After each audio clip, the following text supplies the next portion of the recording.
Прво послание на апостол Петар, 2 глава.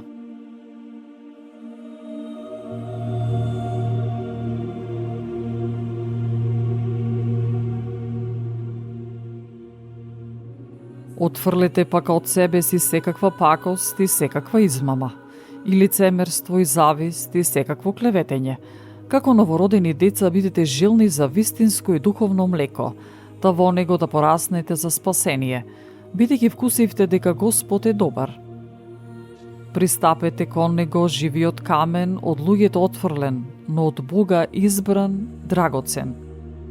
Вие, кои како живи камења сте вградени во духовен дом, свештенство свето, за да принесете духовни жртви кои му се на Бога пријатни преку Исус Христос.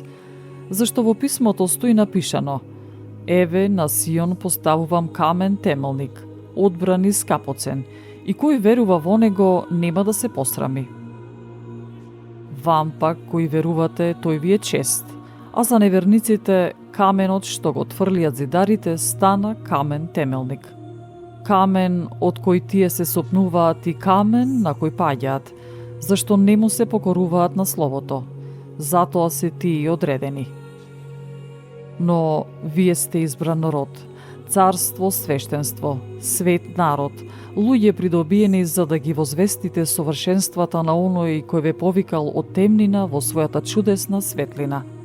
Вие кои некогаш не бевте народ, а сега сте народ Божји, кои не бевте помилувани, а сега сте помилувани.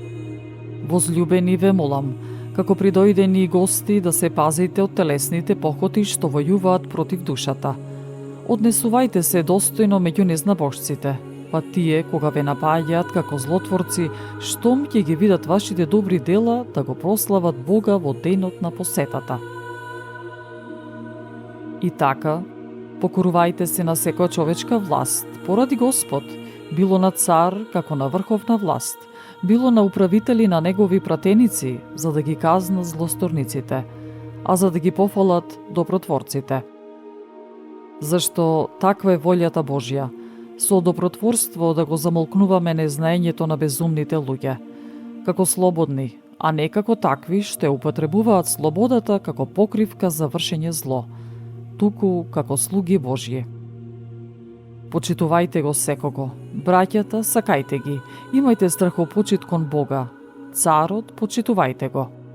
Слуги, покорувајте им се на господарите своји не само на добрите и кротките, туку и на лошите, зашто тоа ви оди во прилог.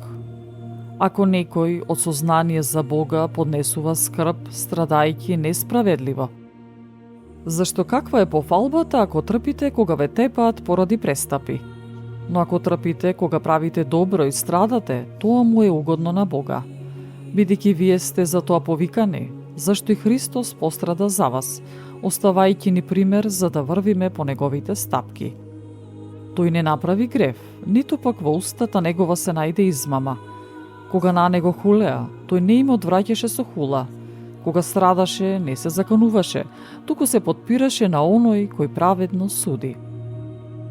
Тој сам ги носеше нашите гревови на крстот во телото свое, да ослободени од гревовите да живееме за правдата. Преку неговата рана се исцеливте. Зашто бивте како овци изгубени, кои немаат пастир, но сега се обративте кон пастирот и чуварот на вашите души.